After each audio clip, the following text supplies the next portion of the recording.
The baby's cries were particularly piercing in the dead of night, and my temples throbbed. Xiao xiao, the baby is hungry. Wan Chang pushed me, half asleep, urging me to make powdered milk. I stared at the little face in the crib, and my body couldn't stop trembling. Who would have thought that this little life, crying for food, would push me to my death with her own hands 18 years later? Slap, a resounding slap landed on Wan Chang's face. What the hell are you doing? He woke up instantly, covering his face and staring with wide eyes. Why should I make the powdered milk? What's the use of you? In my previous life, I always blamed myself, wondering if there was something wrong with my way of education. Later, I finally realized that raising a child should never be the sole responsibility of the mother. Given a second chance at life, I will send them to hell with my own hands. I seem to hear the baby's cries again. Honey, Lele is hungry. Go make the milk quickly. After muttering the words, Wan Chang turned over and went back to sleep. I was stunned. I had actually been reborn. The next second, I slapped him directly. Wan Chang woke up with a start, covering his face. Are you crazy? It's the middle of the night. Go make the milk for the baby, I said coldly. He still didn't move, his voice muffled in the pillow. Aren't you awake? Just do it while you're at it. Do you have to call me? I raised my voice. Wan Chang, you're the baby's father. Taking care of the child isn't just my business. I play with her during the day, make her complimentary food, and coax her to sleep. I even have to get up at night to make milk. You think I don't need to rest, right? He finally turned around, frowning. Can you keep your voice down? What if we wake up Lele? It's just making some milk. Do you have to be so nitpicky? I sneered. Me, nitpicky? Wan Chang, get this straight. Lele is our child, not just my responsibility. You're tired from work. But am I not tired from taking care of the child at home? You sleep like a log every day. Have you ever taken care of the baby when she cries at night? He sat up, his tone impatient too. Fine, I'll go make it. Okay, stop yelling here. Aren't you annoying? As he got out of bed, he mumbled, seriously, we can even argue over making milk. I watched him slowly walk towards the kitchen, and a chill ran through my heart. This was my husband, the father of my child. In his eyes, taking care of the child was always my business, and any problem with the child was also my fault. Looking back on my previous life, I tried my best to love Wan Lele. From the moment she was born, I devoted all my energy to her. When she was little, I got up early every day to make her a nutritious breakfast and send her to school. At night, I accompanied her to do her homework until she fell asleep. But Wan Lele dropped out of school in junior high. That day, she stood in front of me, her head lowered, and said in a small but firm voice, Mom, I don't want to study anymore. I want to learn hairdressing. I was so sad that my body trembled, but I still took her hand and said, Baby, you're still young. Although studying isn't the only way out, the more you study, the more options you'll have in the future. But she just bit her lip, with tears welling up in her eyes, yet she refused to say a word. Later, she really went to a hairdressing salon as an apprentice. She left early and came back late every day, and her hands were always stained with the color of hair dye. Looking at her like that, I was angry and at the same time, but she always said with a smile, Mom, I think this is pretty good. Until that day, she brought a boy with yellow hair home. The boy was wearing ripped jeans, had earrings in his ears, and a cigarette in his mouth, looking very casual and unruly. His name was Sun Mingwei, and she met him at the hairdressing salon. I lost my temper on the spot and pointed to the door, telling him to get out. But Wan Lele stood in front of him and shouted at me, Mom, can you stop interfering in my business? I'm already grown up. Sun Mingwei is really good to me. He gives me flowers on Valentine's Day and buys me a cake on my birthday. Since then, she got closer and closer to Sun Mingwei, and even started staying out all night. I was worried every day. She didn't answer my calls or reply to my messages. One day, she came back with red eyes, holding a pregnancy test stick in her hand. The two red lines stabbed at my eyes painfully. Lele bit her lip, her voice trembling a little. Mom, I'm pregnant. My mind went buzz. I stared at her and my voice involuntarily rose. What did you say? Say it again. I'm pregnant, and I want to give birth to the baby. Lele raised her head, her eyes showing stubbornness. I was so angry that my body shook. I pointed at Sun Mingwei and asked, Is this his child? Sun Mingwei lowered his head and didn't say a word, but Lele rushed to say, Mom, this is our child, and we want to raise him together. With what do you plan to raise the child? You've just turned an adult, and what about him? Does he have a job, an income? Sun Mingwei finally spoke, his voice very low. Auntie, I will work hard, work hard. I interrupted him. Work hard at what? Work hard at playing games. Work hard at smoking and drinking. Do you know how much it costs to raise a child? Milk powder, diapers, schooling. Have you thought about all these things? Layle's eyes turned red, and her voice also got louder. Mom, don't talk about him like that. We really love each other. And the child is the crystallization of our love. Crystallization of love. You can't even support yourselves. What are you talking about when it comes to the crystallization of love? Layle, how old are you? Your life has just begun. Why do you want to be tied down by a child so early? Layle bit her lip and said, it's none of your business. I've already decided. I want to give birth to this child, and no matter how difficult it is, I will take responsibility. Looking at her stubborn appearance, I was both angry and, I knew that no matter what else I said, she wouldn't listen. But I still couldn't help asking Sun Mingwei, what can you give her? What can you give the child? He lowered his head, and it took him a long time to choke out a sentence. Auntie, I will find a job. I sneered, find a job? Do you think it's that easy to find a job? Even if you do, is your meager salary enough for anything? Layle suddenly shouted at me, Mom, stop forcing him. Our business is none of your business. Wang Chang rushed up and pointed at my nose and scolded, look at how you're a mother. The child has become like this, and it's all your fault. I couldn't believe my ears. I worked hard, tried my best to spare time to accompany Layle, gave her the best life, and raised her in a wealthy way. Why in Wang Chang's eyes, all of Wang Layle's mistakes were caused by me. Just as we were arguing, Sun Mingwei suddenly pushed me hard.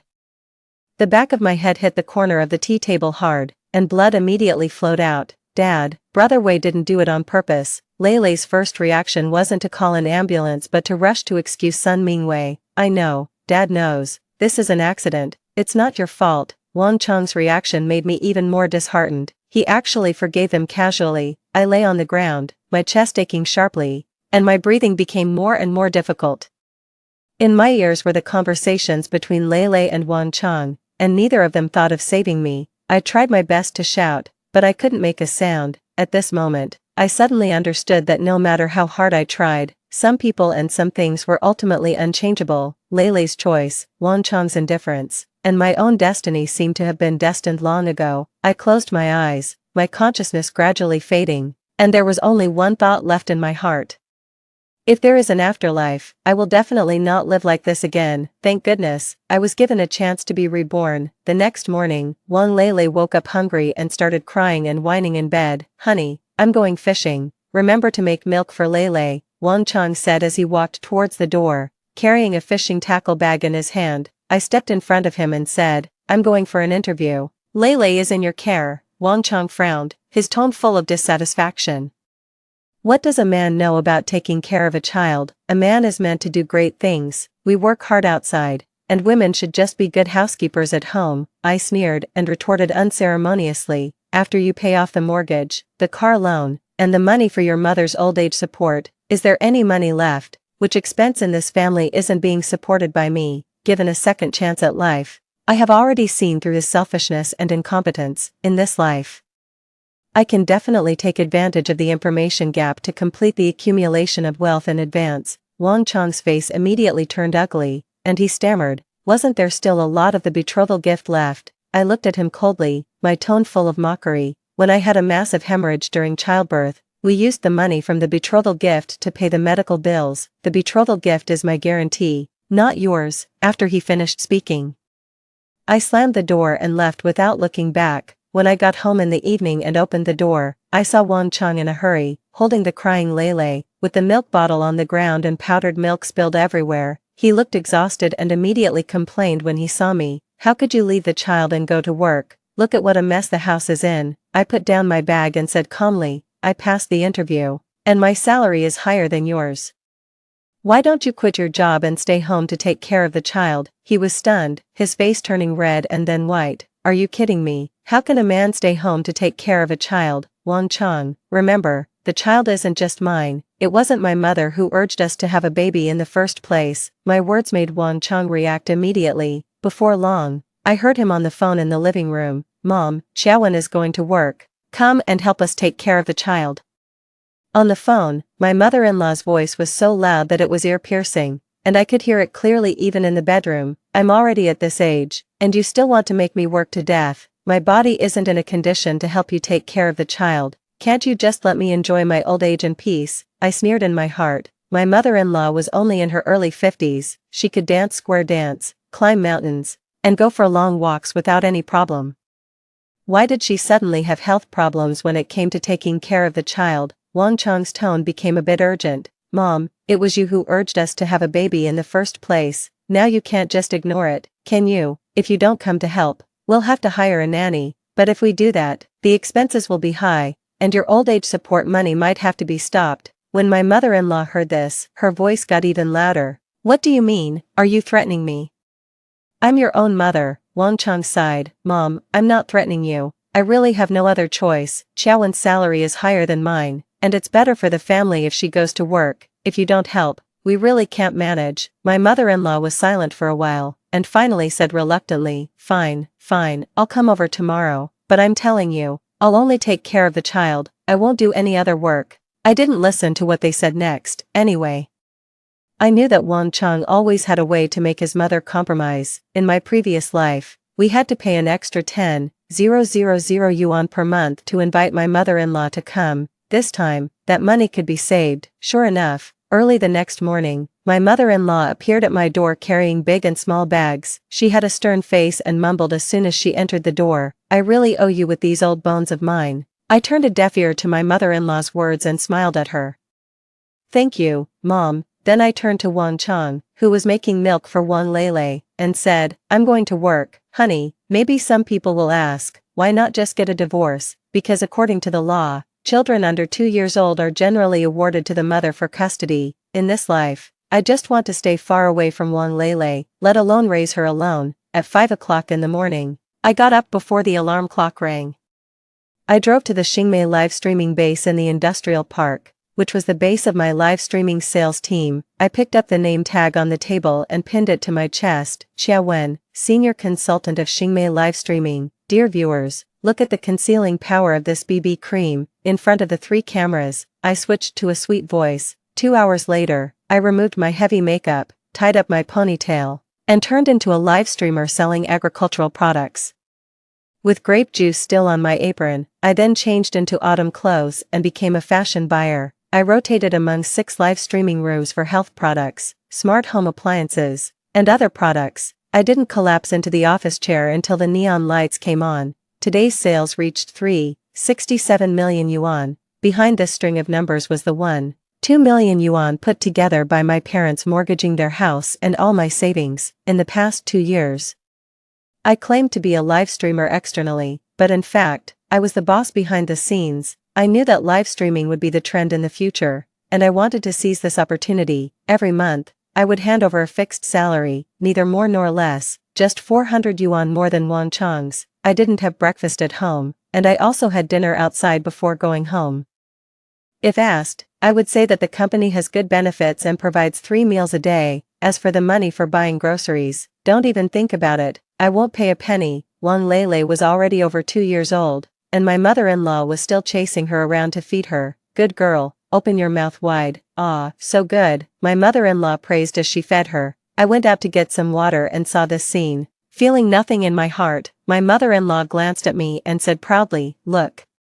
Lele is well fed and chubby by me, isn't she great? Indeed, she was chubby. At only 2 years old, she weighed more than 20 kilograms. And she was so fat that she looked like a ball. Good girl, do you want to eat a roasted chicken drumstick? Grandma will take you to buy one later. My mother-in-law coaxed her. I casually reminded, try to eat less of this kind of food, it's easy for children to develop prematurely. Before my mother-in-law could speak, Wang Lele was unhappy. She pouted and said, Mom is bad, Grandma is good. I don't want Mom, I want Grandma. Eat slowly. I didn't bother to say more. That reminder was like a fart. My mother-in-law even instigated Wang Lele outside. Let's not want her. She's a bad mom. I lay on the bed and looked through the live streaming sales list. The sales of tens of millions yuan overnight made me too excited to fall asleep. This kind of exhaustion from working hard for my job was completely different from the tiredness of being a housewife. Now, I no longer have to be stingy because of lack of money,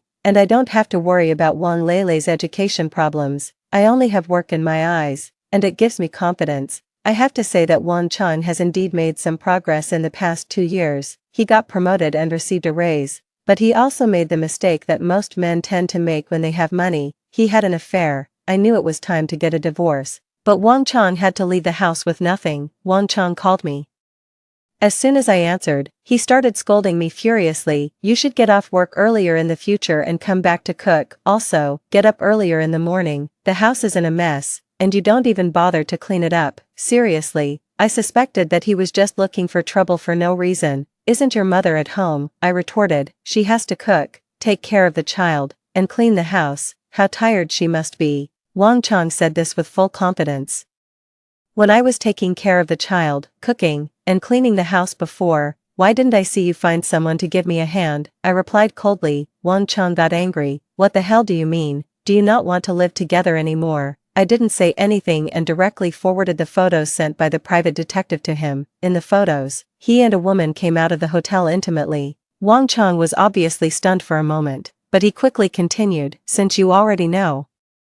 I won't hide it from you. Men have a lot of social engagements outside. Which one of them doesn't do this? Besides, I work so hard to support the family. Aren't you satisfied? What's wrong with me having some fun outside? His brazenness was completely based on his own perception. Yes, in his eyes, a full-time housewife who can only do laundry and cooking is useless and deserves to be looked down upon. Even the child thought that such a mother was incompetent. But he forgot that I have a job now and have the confidence to stand on my own. You are indeed quite hardworking. It's so nice now that there are people to serve you both in and out of bed. Wang Lele also likes your new girlfriend very much. I won't come back. That's right. Wang Lele had already met Wang Chang's new girlfriend. It seemed that they got along well. After all, the new girlfriend wouldn't stop her from eating hamburgers and fried chicken, and would even buy her iced cola and ice cream. At night, I didn't go home. I stayed in a 5-star hotel for one night, letting the soft mattress hold me up. I had been pretending to be poor at home for the past 2 years, and I hadn't felt this relaxed for a long time. The next day, I rented an apartment and started a new life. I rushed back and forth between the company and the apartment every day and didn't even glance at my former home. Wang Chang panicked, because his girlfriend was pregnant. Xiaowen, are you crazy? Why don't you come home? Are you fooling around with men outside? My mother-in-law shouted at me on the phone. Wang Lele's voice also came through. I don't want this bad mom. I want Aunt Zhang to be my mom. Let her die. A child so young actually cursed someone to death. I knew that the saying man's nature at birth is good wasn't true. Wang Lele had some innate bad qualities. The calls from home became more and more frequent. After a month, Wang Chang finally couldn't hold back and proposed a divorce. I agreed to meet him and negotiate. As soon as I got to the door of the house, I heard laughter and chatter coming from inside. Wang Lele was laughing happily and said, Aunt Zhang, I like you so much. A sweet and clear female voice replied, I like Lele too. I really wish you were my daughter. Auntie will make a lot of fried chicken and hamburgers for you to eat. This was Wang Chang's new lover, Zhang Xiaojing. Wang Chang was also there. He interrupted and said, don't spoil her too much, she's too fat now. Zhang Xiaojing smiled and explained, the child is still young, she will naturally lose weight when she grows up, it's just baby fat now. My mother-in-law also chimed in, yeah, it's normal for a child to be a bit chubby. I said the same thing before. That damned woman Xiaowen even talked about hormones and precocious puberty. She was just scaring people. I stood at the door, expressionless, listening to all this. After pushing the door open, 4 pairs of eyes all looked at me at once. Wang Lele hadn't grown taller, but she had gained a lot more weight. The flesh on her face had squeezed her eyes into a slit. This was caused by her eating high-calorie food every day. She was already annoying, and after getting fatter, she looked even more ill-tempered, completely lacking the soft and cute appearance that a child should have. Wang Lele suddenly threw herself into Zhang Xiaojing's arms. I don't want her. Aunt Zhang is my mom. I ignored Wang Lele's words and directly looked at Zhang Xiaojing. She seemed a bit embarrassed and forced a smile at me. Wang Chang immediately stood in front of Zhang Xiaojing, frowning and glaring at me, his tone full of dissatisfaction. Don't blame Jingjing. It's you who left home and didn't come back. That's why I brought her back to take care of Lele. I sneered. Wasn't it you who had an affair first? As soon as Wang Chang heard this, he immediately stood up and raised his voice. What are you talking nonsense about? Who had an affair? Now you're even good at turning things around, aren't you? I looked at him coldly, my tone calm but sarcastic.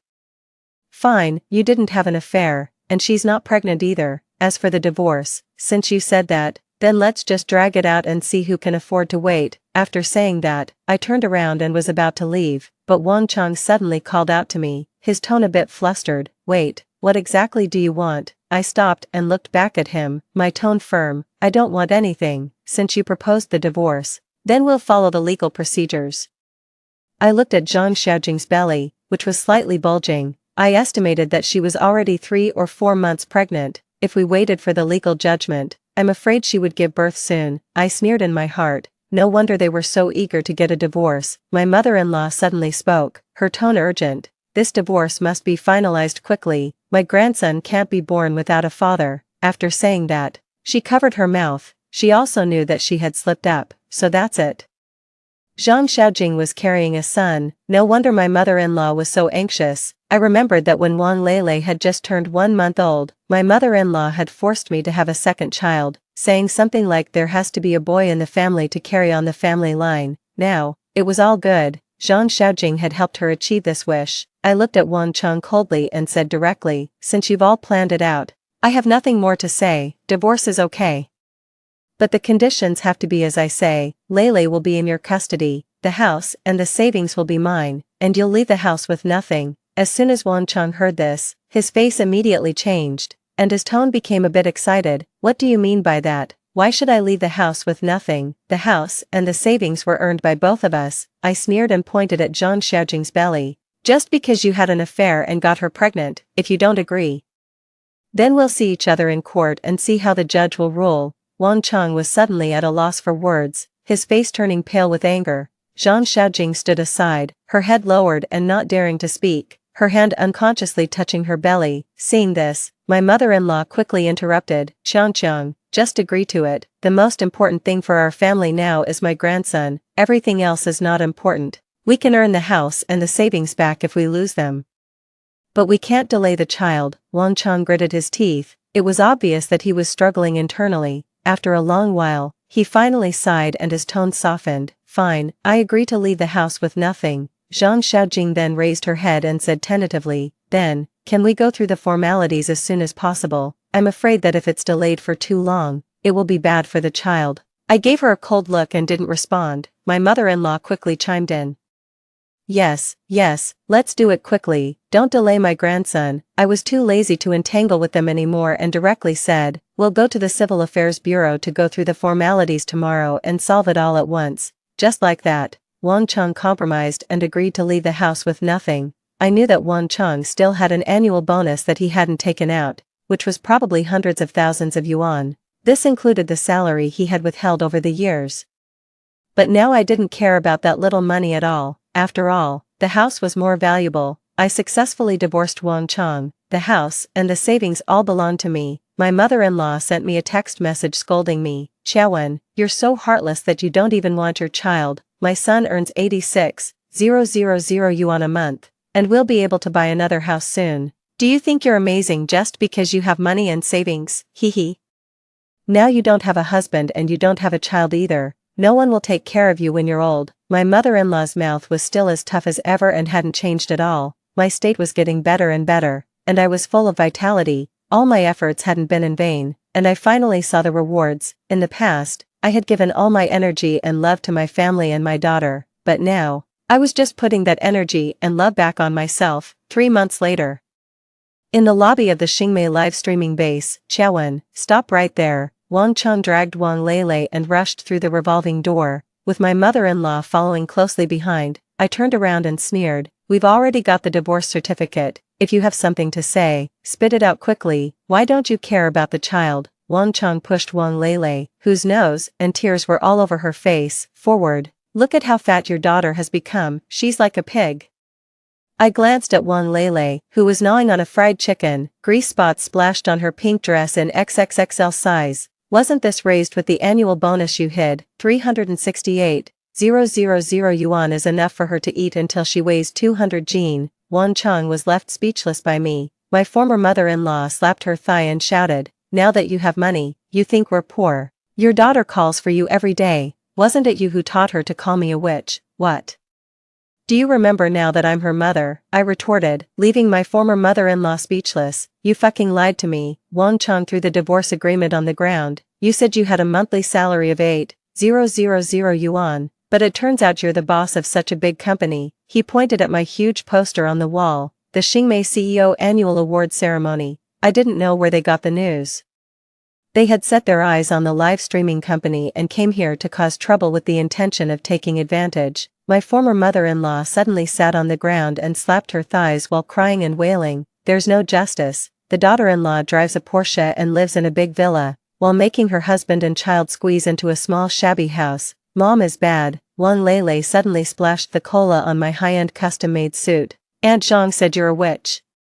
And when you die, all the money will be mine." Taking the opportunity, Wan Cheng grabbed my arm. "Either give me 50 million yuan, or I'll bring Lele here to cause trouble every day." I shook him off and sneered, "Who had an affair during the marriage? Who transferred the property? You lied to me." The veins on Wan Cheng's forehead bulged. "Could you have started the company without my support? Hee. Did I lie to you to sleep with someone else? The 1,000 yuan you gave me every month wasn't even enough to buy groceries." I took out my phone and showed the transfer records. "Look, you transferred 1,000 yuan every month and even noted voluntary gift." Wang Cheng's face turned pale. I directly confronted him. The money to start the company was the money my parents had saved for their old age. The legal representative of the company is my father, and my mother is in charge of the financial seal. You can't even find the door number of the company. My former mother-in-law suddenly slapped her thigh. "What about the betrothal gift money?" The 100,000 yuan betrothal gift was already spent. I paid for the prenatal checkups and the childbirth. If you want the bills, the company's lawyer will send them to you. Wang Cheng reached out to grab my phone, and I slapped his hand away. "Want to divide the money, reincarnate as a cleaner in my company in your next life." I didn't want to waste time and turned around to leave. Suddenly, Wang Lele hugged my leg. "Mom, I don't like Zhang Xiaojing. She has no money. I want Mom. Is this the script your dad wrote for you?" I found it ridiculous. Wang Lele shook her head. "I want to live in a big house and eat a lot of hamburgers." "Let go. I'm not your mom." I looked at her indifferently. She was indignant.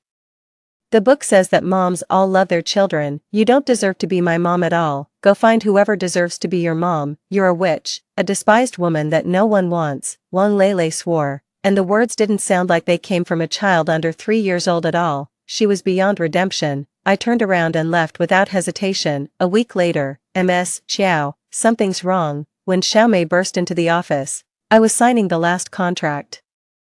I frowned and put down the pen. "How many times have I told you that when something happens, you should, you're on the blacklist of the trending topics." She directly pushed the tablet in front of me. Wang Cheng is live streaming with Lele, playing the victim. Now the whole internet is scolding us for being a heartless company. I clicked on Weibo. And the topic #heartless female boss abandons husband and daughter was on the trending topics. In the top video, Wang Cheng was sitting on the sofa, holding the crying Lele. "Dear netizens, please judge for us," Wang Cheng said in front of the camera. "My ex-wife had an affair during the marriage and transferred the property. She doesn't even want her daughter. The child is less than 3 years old. Since she was abandoned by her mother, she has been having nightmares and wetting the bed every day. Last week, she had a fever of 40 degrees. I knelt in the hospital corridor, holding the child, and begged the doctor to see her first. Where's the money?" The money was all transferred away by this vicious woman. Back then, when she had a massive hemorrhage after giving birth, I was so anxious outside the delivery room that I almost sold the house to raise money. But now she's actually hiding the property during the marriage. The video suddenly switched to a close-up of Lele. The child under 3 years old had red and swollen eyes from crying. "Mom doesn't want me anymore. Mom took all of Dad's money." Mom said that Lele is fat. She suddenly burst into tears. The comment section exploded immediately. "If a child so young hasn't controlled her weight well, it must be the mother's responsibility. Such a woman deserves to go to hell. Find out who she is, expose her company, reveal the address, send wreaths." I tapped the table with my fingertips. "Ask the technical department to check the IP addresses, mark all the big accounts that are inciting the public opinion." An hour later, there were crowds of reporters downstairs of Xingmei Media. The internet trolls hired by Wang Cheng were very professional. The return rate in the live streaming room soared by 300%, and the brand owner's termination letters came flying in like snowflakes. "Ms. Xiao, should we close the live streaming room first?" The director of public relations had sweat on his forehead. "No." I played with my phone. Inform all the live streamers to go live as usual and turn on all the backup cameras. At 8 o'clock that night, Wang Chang's live streaming account was suddenly pushed by a top influencer, with the title being Expose the Scandals of the Heartless Ex-Wife. Ms. Xiao, the director of public relations hand holding the termination letter, was shaking. At least issue a statement. Statement. I suddenly laughed out loud. Issuing a statement now is like feeding raw meat to a starving wolf. I put down the water glass in my hand. If you're going to feed it, you might as well feed it something poisoned. Special effects of fireworks exploded in Wang Chang's live streaming room, and there were continuous rewards. The number of viewers soared straight up, reaching as many as 1 million. He deliberately changed the background to our wedding photo and wiped his tears hypocritically. She transferred as much as 20 million yuan of the property during our marriage. When she gave birth to a child back then, I stayed by her side for 3 days and 3 nights. When I kicked open the door of the live streaming room, Wang Chang was performing in front of the camera. Mr. Wang, I slapped the prenatal examination form on the table. Zhang Xiaojing is 32 weeks pregnant. I deliberately paused and watched as his cold sweat dripped onto the divorce mediation document. However, it's only been 3 months since we got divorced. You're spouting blood. Wang Chang suddenly overturned the chair. I don't know her. I chuckled and raised my phone to play the recording. Zhang Xiaojing's sweet and greasy gasps exploded in the live streaming room. Brother Chang, will your wife find out? So what if she finds out? Does that shrew dare to mention divorce? His expression froze instantly, like a rooster with its neck choked. The bullet comments scrolled frantically. Damn, an earth-shattering reversal. OMG. A live broadcast of a bed scene. Where's the guy who was crying just now? Dear viewers, I turned to the camera and held up the prenatal examination form. This Mr. Wang, who claims to love his wife dearly, actually had an affair during the marriage a long time ago. It's only been 3 months since we got divorced, and his son is about to be born. The image of Wang Chang hugging the pregnant woman and entering the elevator in the surveillance footage caused exclamations in the bullet comments. He calls himself a loving father who has been raising the child alone as if his wife were dead. But he was just busy accompanying his mistress. You're talking nonsense. Wang Chang suddenly picked up a chair and threw it at me. This is all synthesized by AI. The veins on his neck bulged. It's you who hid the property during the marriage. Whether I hid the property during the marriage or not will be investigated by the public security organs. I looked at Wang Chang, who was shivering across from me. By the way, how many years is the sentence for bigamy, plus the crimes of slander and fabricating evidence? Wang Chang rushed towards me but was stopped by the police. The police put handcuffs on Wang Chang. Wang Chang, you are suspected of bigamy and slander. You are now under formal arrest. Wang Chang suddenly broke free from the restraint and knelt down on the ground. Wife, I was wrong. It was all that bitch Zhang Xiaojing's idea. For the sake of our 5 years of marriage, in my previous life, I tried my best to love Wang Lele. Later, I sued Wang Chang in court. And I didn't let go of those keyboard warriors who joined in the either. According to Article 246 of the criminal law, if someone deliberately fabricates and spreads false facts, damaging others' reputation, and the circumstances are serious, they shall be sentenced to fixed-term imprisonment of not more than 3 years, criminal detention, public surveillance, or deprivation of political rights. If the same slanderous information is clicked on and viewed more than 5,000 times, or forwarded more than 500 times, it is considered that the circumstances are serious. Wang Chang was sentenced to 5 years in prison. The platform blocked a large number of Big V accounts that spread rumors randomly, ruining their livelihoods. After Wang Chang was arrested, Zhang Xiaojing went to the hospital to have an abortion with a 7-month-old pregnant belly. The doctor scolded her for being crazy. The baby can survive if it's born. What you're doing is murder. She turned around and found an unlicensed clinic in an urban village. As a result, she had massive bleeding halfway through the operation and died before the ambulance arrived. Spring passed and winter came, and time slipped by quietly. One day 5 years later, when I was buying fruits on the street, I suddenly saw an old woman and a young girl rummaging through the trash can. They gave off an unpleasant smell. I thought they looked familiar. Upon closer inspection, they turned out to be my former mother-in-law and Wang Lele. My former mother-in-law was so old that she was almost unrecognizable. Her back was hunched and she couldn't straighten up. She kept coughing and looked extremely weak. Wang Lele was dressed dirty. She tightly clutched a few garbage bottles she had picked up in her hand, and there was a hint of confusion and helplessness in her eyes. I heard my former mother-in-law complaining to the sanitation worker next to her. my son gambled and owed a huge debt. Now I don't know where he's hiding. It's just me, an old woman, left to take care of the child. I really can't go on like this." Her voice trembled, mixed with deep helplessness and despair. "My eldest granddaughter is only 8 years old.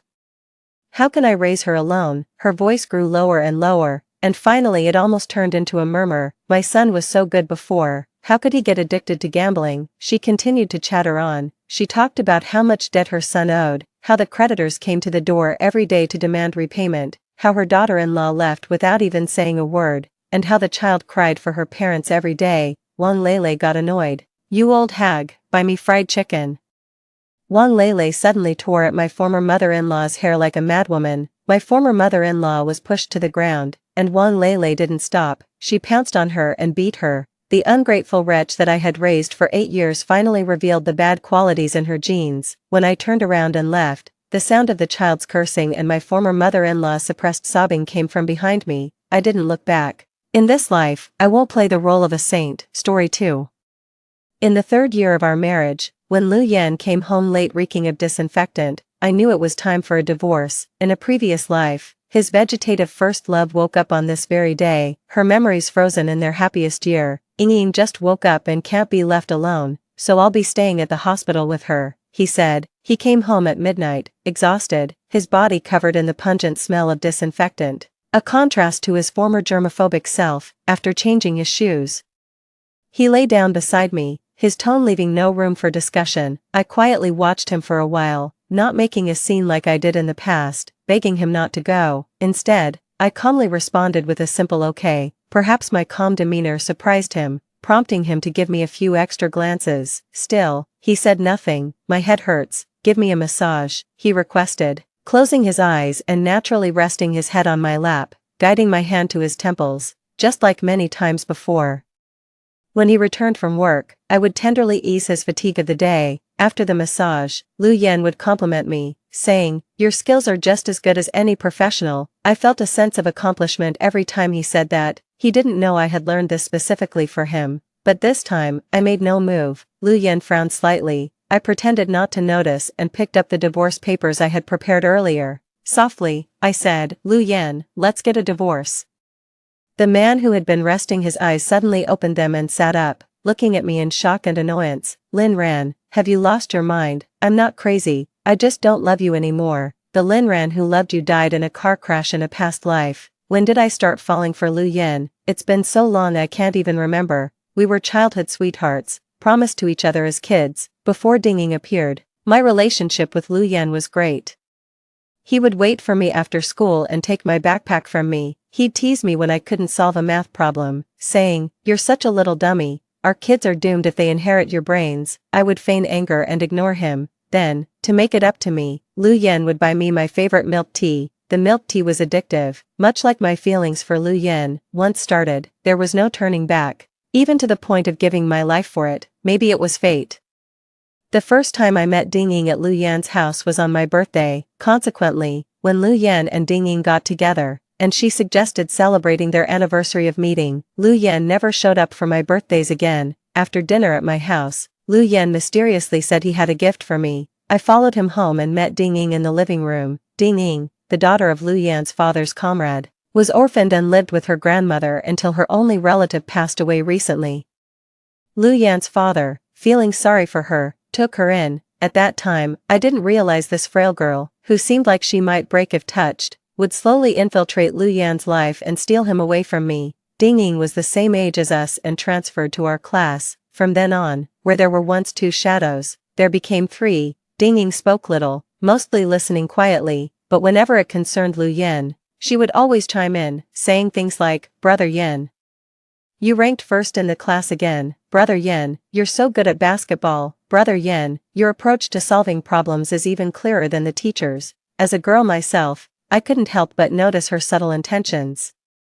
I too had felt nervous and insecure before, but it seemed that Lu Yan particularly disliked her, complaining to me in private more than once, "She's so coquettish, like a little green tea. He always says our Lin Ran is better." Adorably naive, I remember the sunset that day was extraordinarily beautiful. On the vast playground, our shadows overlapped. Lu Yan whispered softly in my ear. He said, "Lin Ran, Let's be together after high school graduation. At that moment, my heart raced.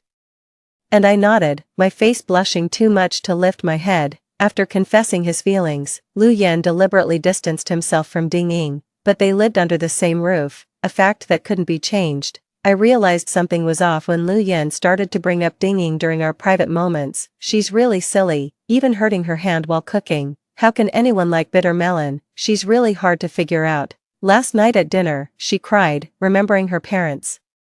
His tone shifted from disdain to sympathy, and eventually to a slight smile when he mentioned her. It didn't sit well with me, and I even forbade the mention of Ding Ying's name. Lu Yan smiled and tousled my hair. Okay, as you wish, my little jealous one. Things were peaceful for a while after that, but you can't hide affection for someone. We inevitably mention that person. Just as I often talk about Lu Yan in front of my friends, just as Lu Yan repeatedly mentioned Ding Ying in front of me.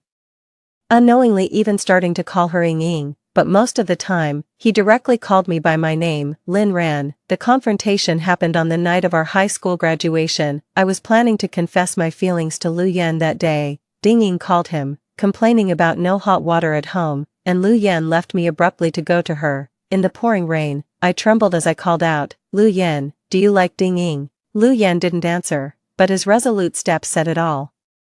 A few days later, they announced their relationship on social media. Later, to heal, I went to a university in another city. Before leaving, I blocked Lu Yan and Ding Ying, until one casual conversation. My mom mentioned Ding Ying. That girl is in a vegetative state now. Whether she'll wake up depends on fate. I was just finishing an internship in my senior year of college, studying finance. My parents asked me to help with the family business. I saw Lu Yan again a month later.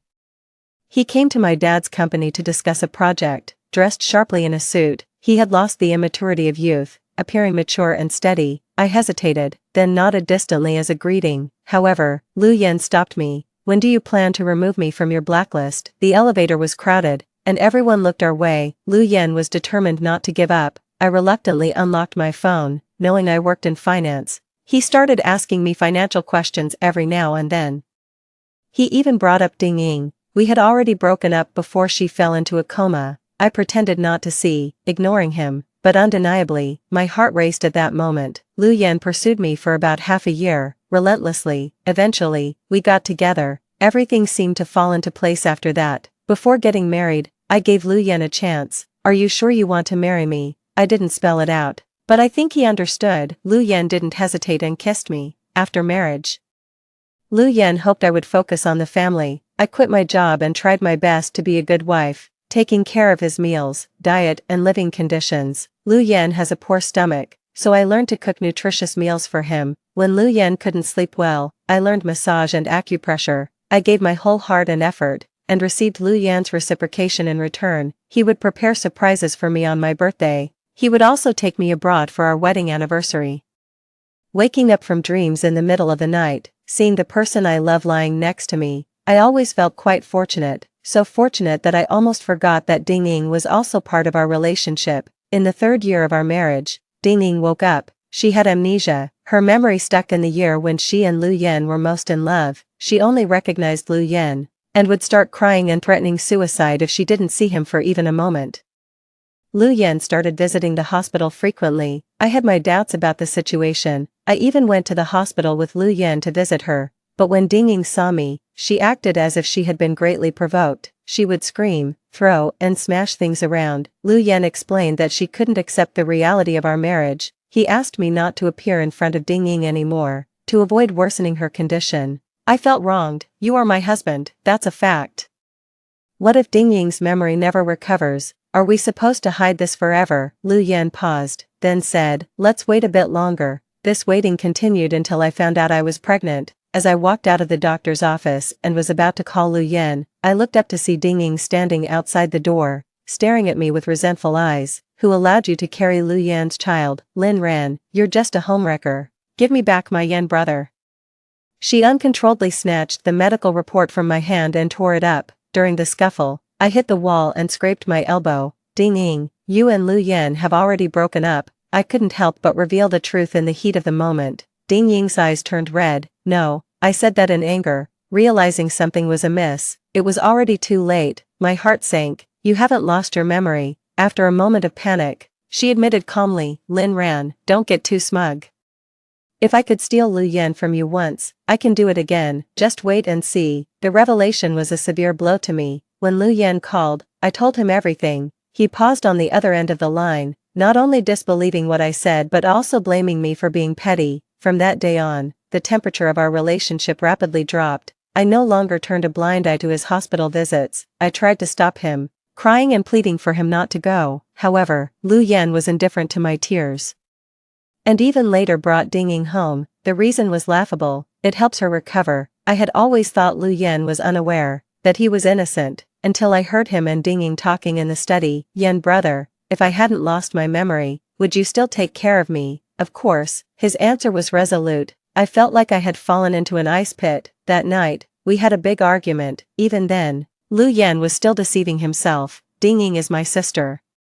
I was so furious that I felt abdominal pain and couldn't stay in this house for another moment. As I walked out the door, it was Dingying who came after me first. She acted like a victor, boasting in front of me, Lin Ran, you can't beat me. I completely lost my senses and slapped her. Lu Yan, who arrived just in time to see this, showed his blatant favoritism. Without understanding the situation, he pushed me aside and tenderly embraced Dingying. Unsteady on my feet, I staggered back onto the road. Just then, an out-of-control truck was coming right towards me, sat down across from my parents and me, a forced smile barely clinging to his face. He seemed to hesitate for a moment before speaking, his voice tinged with unease. I was worried about you, he finally said. His tone less confident than usual. His eyes briefly met mine, searching for something, perhaps a sign of softening, but I remained impassive, my decision firm. My response was cool and distant. Is that all? If there's nothing else, you shouldn't have bothered coming all this way. The tension in the room thickened, palpable and heavy. My parents exchanged glances, their expressions a mix of concern and disapproval. They had always known that there were problems, but the unfolding reality seemed to hit them hard. Lu Yan's posture stiffened, and he cleared his throat, obviously uncomfortable with the cold reception. Ran, we need to talk about this. We can't just talk, I interrupted, my voice steady and calm. There's nothing left to discuss, I've made up my mind. The finality in my voice seemed to resonate around the room. Lu Yan looked at me, then at my parents, his expression faltering as he realized the gravity of the situation. My mother finally broke the silence, her voice gentle yet firm. Ran has made her decision. Lu Yan, it's best if you respect that. Defeated and with nothing more to say, Lu Yan slowly got up. His movements were sluggish, those of a man burdened by his own mistakes. He glanced at me one last time, a mix of regret and resignation in his eyes, before turning and walking out of the living room. As the door closed behind him, a sense of relief washed over me.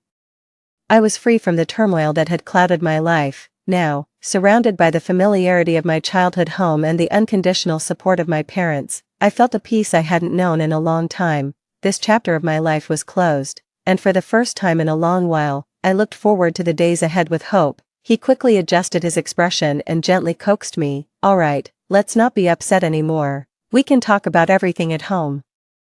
It seemed he hadn't taken my words from yesterday seriously, so I emphasized again, Lu Yan, I'm serious about the divorce. Also, I've already submitted the divorce registration online. Once the 30-day cooling off period is over, we can go and collect our divorce certificate. Seeing my firm tone, leaving no room for softening, Lu Yan finally took on a serious expression. Someone lightly tugged at my sleeve. My mother spoke up to mediate. Ran, let's talk things over nicely.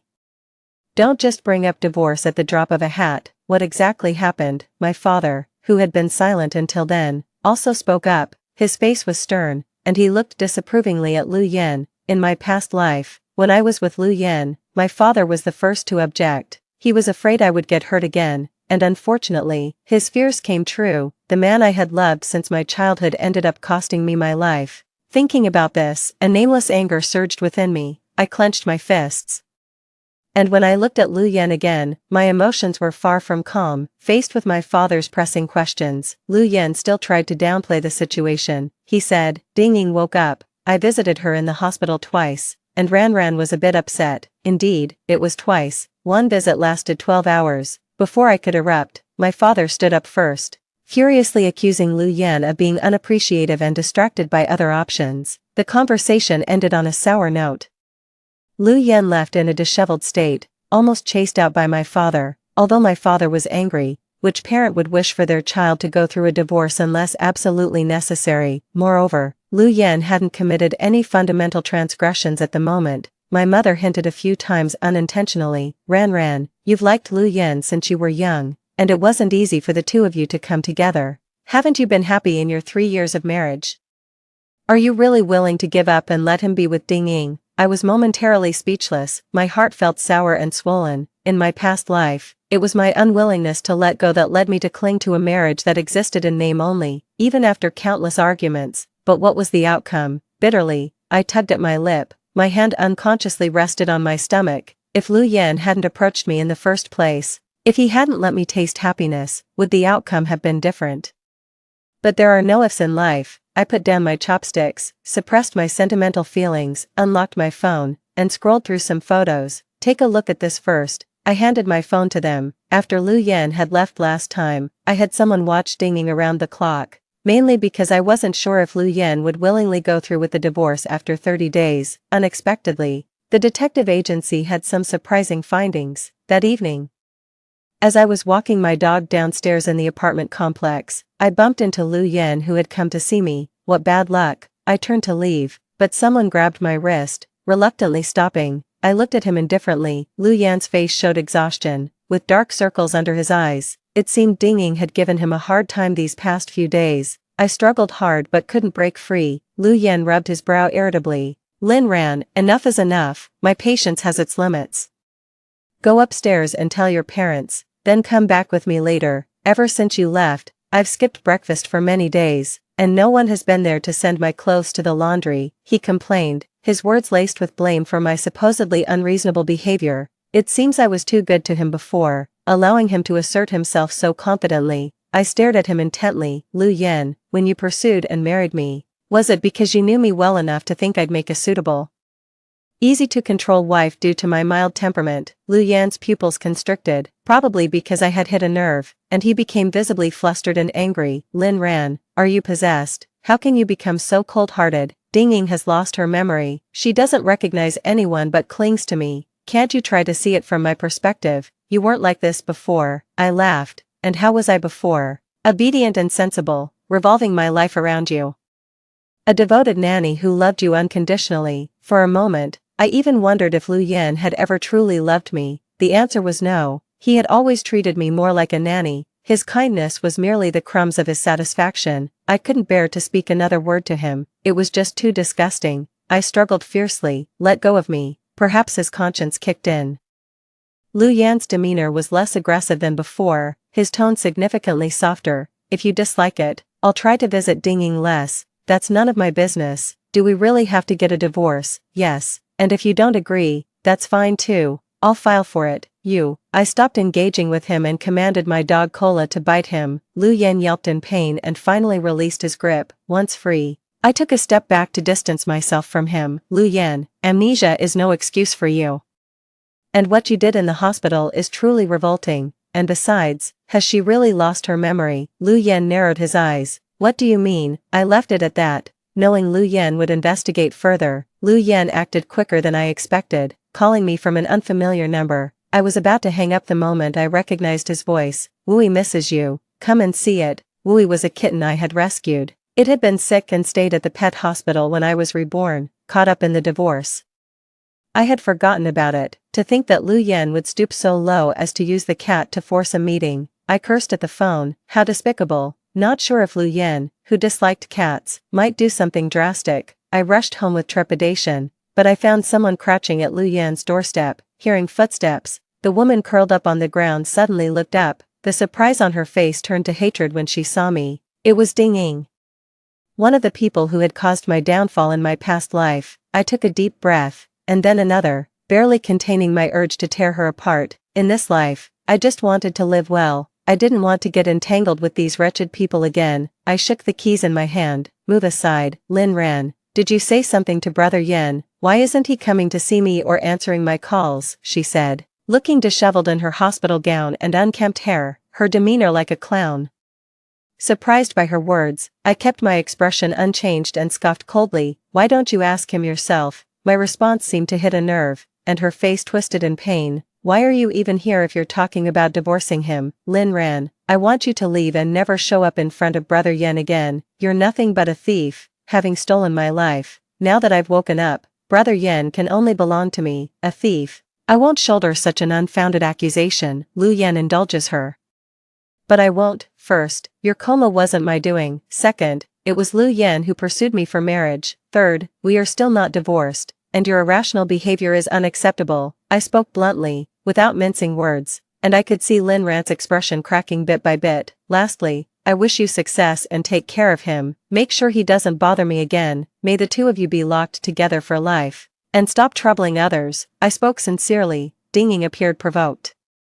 Her face contorted with rage as she lunged at me, before her hand could even touch the hem of my clothes. Lu Yen, who emerged from inside, pushed her away. His push was strong enough that Ding Ying staggered back several steps before steadying herself. Lu Yen protectively pulled me behind him. He angrily scolded Ding Ying, who allowed you to touch her. I stood behind Lu Yen, slightly dazed. Has Lu Yen lost his mind? In our past life, after Ding Ying woke up, he had chosen her side unwaveringly countless times, and today, he was protecting me. I didn't understand and was deeply shocked. Ding Ying was equally stunned. She looked at Lu Yen, her lips quivering and tears streaming down her face. We were so in love. How could you hurt me for another woman? Lu Yen glanced back at me and said, she's not just another woman, she's my wife. What am I then? Ding Ying's face smeared with tears. Her voice was wretched and sorrowful. Why are you doing this to me? Why did you let me wake up? Everything has changed. Everyone is moving forward, and I'm the only one left behind. Ding Ying cried uncontrollably. I was tired of their drama. I turned and went inside, seeing my former lover devastated in front of me. I thought Lu Yen might be somewhat moved. However, his reaction once again surprised me. He was almost indifferent. Stop pretending. You never had amnesia. Ding Ying, let the past go. Stop clinging to it. Go back to the hospital. I've already informed our parents, and they'll be back in the country in a few days. I paused. In my past life, my fierce resistance only made them more relentless. Living again, I decided to let them be, but now Lu Yen himself had come to his senses. I shook my head and sighed. Such a scoundrel, always self-destructive. As I was packing up for Labor Day, a hand suddenly reached out and held mine. Can you not leave? His voice was unusually gentle, without hesitation. I responded, Lu Yen, it's over between us. The fingers gripping mine tightened. Lu Yen was restraining his emotions. Why, the incident at the hospital was an accident. You don't like Ding Ying, do you? I promised you that we could part ways. I can make it up to you for the past, he said, but how can you compensate for 2 lives? Lu Yen, I remained silent, struggling against his grip. Lu Yen has always had limited patience with me. Seeing my unyielding demeanor only agitated him further. In a sudden move, he snatched the pet carrier from my hands and shook it violently, causing Wu Yi, the cat inside, to cry out in fear. What exactly do you want from me? Lu Yen has never liked cats, nor has he ever paid attention to their feelings. Seeing Wu Yi cowering in the corner of the carrier, I lost my temper. I looked up sharply and said firmly, I want you to stay away from me, Lu Yen. I never want to see you again in my life. Perhaps he had never seen me this angry before. Nor had he seen me look at him with such hatred. The color drained from Lu Yan's face, his body wavered, and his grip loosened, causing the carrier to crash onto the marble floor with a harsh noise. Wu Yi was terrified. Without thinking, I pushed Lu Yan away and held the carrier close. Before I left, I gave him one last look. Lu Yan, don't make me hate you. Lu Yan snapped out of his daze, standing there, at a loss for what to do. He opened his mouth, as if to say something. But I didn't want to hear his voice anymore and walked away without looking back. After that day, Lu Yen kept his distance for a while. I returned to work at my father's company. One day, as usual, I went to the office and saw Lu Yen waiting in the lobby with a large bouquet of roses. I walked past him, ignoring his presence. Lu Yen hurried after me, saying urgently, Xiao Ran, happy birthday. It was during office hours, and the area was bustling. The large, conspicuous bouquet of roses caught the attention of many colleagues, causing them to stop and watch. Reluctantly, I stopped and turned around. Lu Yen might have thought his earnestness had moved me. A relieved smile appeared on his face as he stepped forward and offered the flowers. I arranged them myself. They're your favorite champagne roses. I looked down quietly at the unevenly arranged bouquet for a moment. Then, under his hopeful gaze. I reached out and took them. Joy appeared on Lu Yan's face as he eagerly added, "I've also booked your favorite seafood restaurant for tonight. I'll pick you up after work." The security guard, arriving late, began to disperse the onlookers and stood between me and Lu Yan. Waving people off, he said, "Mr. Lu, Mr. Lin has ordered that you are not to appear at our company." My father was very protective. After seeing a photo of Lu Yan kissing Ding Ying, he had ordered the security and also terminated several contracts with Lu Yan's company. A year ago, Uncle Lu's old eye condition had flared up, and he went abroad for treatment, leaving Lu Yan in charge of the company. His capabilities didn't match his father's, and he struggled to manage. It was my father's support that had helped him stabilize his position. But this termination of cooperation was a severe blow to Lu Yan. In his previous life, he took my affection for granted. This life, I've discarded him like a worn-out shoe, and now, he was trying every possible way to please me again. Lu Yan didn't move. He was looking at me, waiting for my response. Although the security guard had orders, he hesitated to act. Everyone's eyes were on me, holding the roses. I walked slowly to the trash can by the door. Without hesitation, I let go. "This is my response," I said, looking at him. In my heart, "You, Lu Yan, are just like this discarded rose." Through the crowd, I saw Lu Yan's face turn pale, his eyes filled with hurt. I calmly withdrew my gaze and signaled to the security guard. As Lu Yan was escorted out, passing by me, he said, "My mom has returned to the country and would like to see you." At that moment, I strived to keep my face calm, but inside, I couldn't remain indifferent. My in-laws were very kind to me in my past life. Even when Lu Yan initially dated Ding Ying, they were the first to object. Their disagreement over this matter was intense. In college, Ding Ying met many outstanding men and began to despise Lu Yan. Every argument ended with her suggesting a breakup, and after numerous times, Lu Yan grew tired and agreed. Ding Ying went out, had her fun, and then wanted to return, even threatening suicide, but her plan backfired, and she accidentally fell from the second floor. It was terribly extreme. All this was later told to me by my mother-in-law. I was restless all day. In the end, I couldn't bring myself to meet them. My father noticed my low spirits and gave me a few days off to go out and clear my mind. On the day I was to leave for the airport, as I opened my door, I saw my mother-in-law pacing back and forth in my hallway. When our eyes met, there was a brief moment of awkwardness. Ran, "Are you going on a long trip?" she asked with a forced smile. The once close mother-in-law and daughter-in-law now interacted with distance and caution. A bitter taste spread through my heart. I stepped aside and said, "Mom, why didn't you tell me you were coming?" "Please, come in." "I won't come in," she said, waving her hand with a look of shame. "I'm too ashamed to face your parents." I wanted to say that this was a matter between Lu Yan and me and had nothing to do with them. She didn't need to feel guilty, but the words somehow stuck in my throat. Marriage involves two families. With the current state between me and Lu Yan, how could there not be tensions between our elders? "Mom, did you need to talk to me about something?" I asked. My mother-in-law wiped the corner of her eye, seemingly remembering the purpose of her visit. She looked at me tenderly and said, Ran, "I'm not here to persuade you to reconcile. When you got married, I told you that you could leave any time if you were unhappy, because marriage is for happiness.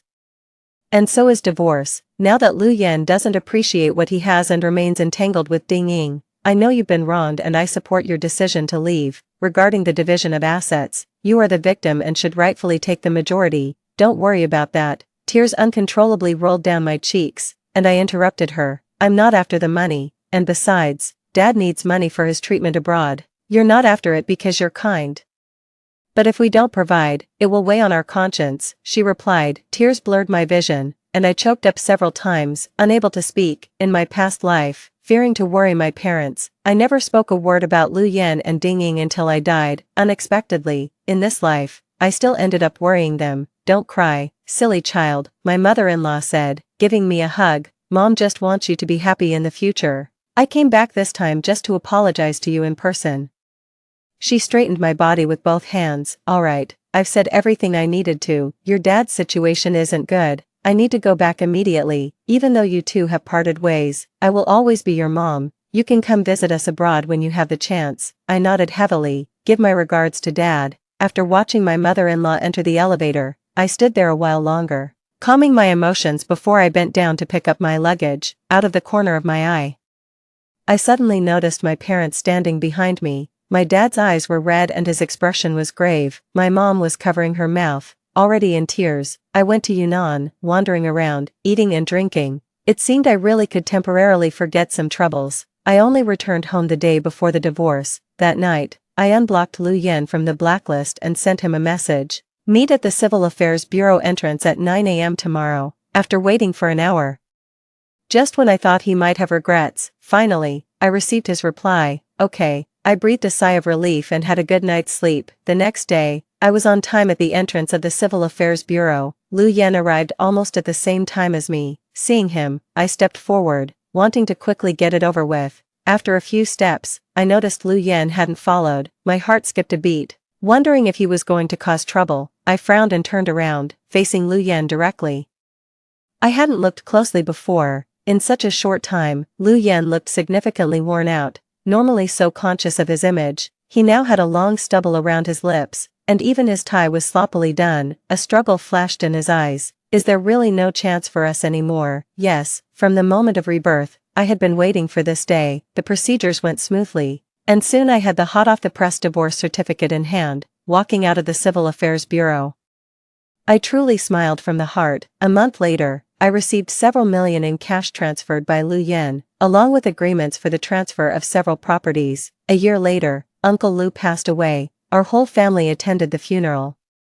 It was also the first time I saw Lu Yan after the divorce. I had heard a bit about his situation. Without my dad's business support, he was exhausted by those ruthless directors. The company's situation had also worsened significantly. Already struggling at work, he was further entangled by Ding Ying. Ding Ying had dropped out of college after an accident and, though she had awoken, she had no capacity to work. Thus, Lu Yan became her last lifeline before drowning.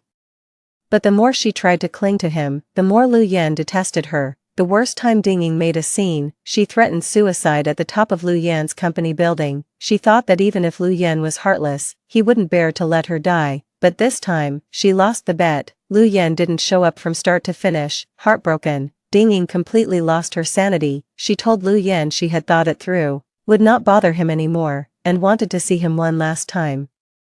Lu Yan believed her, but this time it almost cost him his life. Ding Ying walked into Lu Yan's office and pulled out a knife she had hidden in her bag. Laughing maniacally, she said, "If I can't have it, then I'll destroy it." During the struggle, Lu Yan was injured on the face, leaving a hideous scar, and Ding Ying was sentenced to 10 years for attempted murder. After paying respects to Uncle Lu, I spoke with Aunt Lu for a while. As I left, passing by Lu Yan, he seemed to want to say something, almost reaching out to grab my hand but hesitating. Finally, all his words boiled down to one sentence: "Are you doing well?" I didn't look at him, nor did I speak, just passing by. Silently in my heart, I replied, "Every day away from you is a sunny day." Story 2. I was reborn, and the first thing I did was to remove the tubes from my comatose husband lying in the hospital bed. Why bother with a rescue? To rescue him so he can keep his mistress, abuse me, and drive me to depression and suicide. After my rebirth, I took the name Nyo Huluan Shin, who allowed you to remove the tubes. In the hospital room, my mother-in-law arrived furiously. Unfortunately, she was too late. I had already signed the consent form to stop the rescue efforts and personally removed the oxygen tube from Qin Jin. Qin Jin had a severe car accident yesterday. After being rescued, the doctors declared him brain dead. However, who could have known that 6 months later, this despicable man would miraculously wake up? Proving the saying "a scourge lives for 1,000 years." At that time, I didn't know he was keeping a mistress, nor did I know the car accident occurred while he was buying a Valentine's Day gift for her. So, learning of his accident, I was not only devastated but also spent all my money and took out huge loans to save him. I swallowed my pride and borrowed money from relatives, went to the hospital daily to feed him nutritional porridge, massaged his body, and talked to him. Who would have thought that the first thing Qin Jin would do upon waking up was ask for a divorce? He said that having faced death, he realized life was too short to suppress himself and wanted to pursue true love. I couldn't handle the blow, but I was even less able to withstand his continual domestic abuse, and the disgusting acts with his mistress. Unable to bear the humiliation, I agreed to the divorce. During the divorce, he promised to take on the debt from his medical bills. But after the divorce, he suddenly reneged, claiming I had borrowed the money, so naturally, I should be the one to pay it back. constantly tormented by Qin Jin and his mistress. I eventually wanted to just get the divorce over with, so I didn't scrutinize the divorce agreement. I never imagined someone could be so shameless, but in the end, all the debt fell on me. Qin Jin was a mama's boy. The house we lived in was in his mother's name, and most of his income went to his mother. I didn't get a penny from the divorce and had no means to pay back the debts. When relatives found out about the divorce, they immediately came to demand their money back, some of which my parents had helped me borrow. These relatives harassed my parents relentlessly. Every day, countless people came to our house demanding money. My mother has high blood pressure and was taken to the hospital several times in distress. My father, humiliated in front of relatives, became extremely irritable. One day, unable to bear it any longer, he impulsively took a knife to attack Qin Jin but didn't succeed and was instead arrested by the police for 15 days. Our family was left in ruins, a complete mess. I was powerless to change the situation, cried every day, and developed severe depression. Less than a year after the divorce, I jumped from a building and killed myself. Then, unexpectedly, I was reborn the day after Qin Jin's car accident. At that time, Qin Jin was still being resuscitated. And it was also when he needed money the most. In my previous life, it was also today that I had incurred a tremendous debt for him. Given another chance, of course, I chose to give up the treatment. I coldly watched the numbers on Qin Jin's heart monitor drop to 0. The feeling of revenge was indescribably satisfying. My mother-in-law, in disbelief, watched Qin Jin, who was now dead, and broke down crying. "My son, how could you die? How could you leave your mother alone in this world?" After crying, she suddenly turned on me, baring her teeth and swinging at me. I dodged to the side. "Qin, what right did you have to give up on treating my son? What right do you have now that he's dead? You owe me my son," she shouted and made a scene like a shrew. "Was it me who gave up, mother? Wasn't it you who gave up?" I retorted coldly. "What nonsense are you talking about? How could I possibly give up on my son? My only son. It was you who killed him yesterday. You were the one who said you couldn't afford to save Qin Jin, so today I had no choice but to sign the form to stop treatment," I said coldly. My mother-in-law's face turned pale. She thought she had me under her control, convinced that even if she didn't contribute a single penny, I would still find a way to save Qin Jin. Back then, she was constantly urging me to borrow money from my maternal relatives, claiming that she had already tried and failed with Qin's relatives. She thought she had everything figured out, but she didn't expect that I would suddenly break the norms. You. My mother-in-law couldn't utter a single word. "If we're talking about who really caused Qin Jin's death, it's you, Mom. After all the money Qin Jin made over the years was in your hands, and you didn't offer a dime when he was in trouble. If anyone should feel resentment, it should be directed at you," I said sarcastically. After that, I didn't have time to delay. There were many things I needed to deal with, such as the property and assets between me and Qin Jin, the insurance compensation, and even the money Qin Jin had spent on his mistress. All these needed to be clearly accounted for. I left straight away. Of course, I didn't bother with Qin Jin's funeral arrangements. Crying for such a man would only disgust myself. When I got home, I had the renovation company remove all the valuable furniture, and I smashed everything else that couldn't be moved. The house wasn't mine, but all the interior decorations were paid for by my parents. How could I let others benefit from that? After finishing, I went back to my parents' house. My parents didn't really understand or agree with what I did. Logically, they thought I should be upset about Qin Jin's death, but instead, I behaved as if nothing happened and even seemed happy. I couldn't explain too much to them, only asking them to trust me, insisting that I wasn't ungrateful. My parents definitely stood by my side, even in a previous life. When they were driven to despair by Qin's family and relatives, they never blamed me. Thinking of the humiliation my parents endured because of Qin's family in my past life, my hatred deepened. Qin Jin was just one of the main culprits. His mother and his mistress were also to blame. I wouldn't let any of them off the hook. The next morning, Qin's mother, frantic, kept calling me non-stop. After dozens of calls, I finally answered calmly. "An Xian, you wretched woman, are you dead? Why haven't you answered the phone for so long?" Qin's mother's shrill scream came through.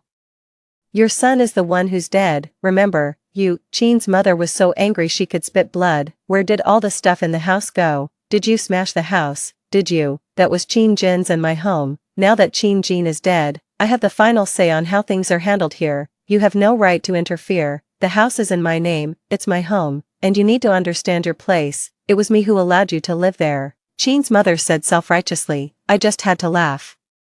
Indeed, the house was fully paid for by Chin's mother, but at least half of that money came from the salary Chin Jin handed over to his mother while we were dating. Of course, since Chin Jin and I weren't married, his money had nothing to do with me. However, because of buying the house, Chin's mother claimed she had no money left for a dowry. My parents, who have always cherished me as their only daughter, didn't want to cause any unhappiness over the dowry issue.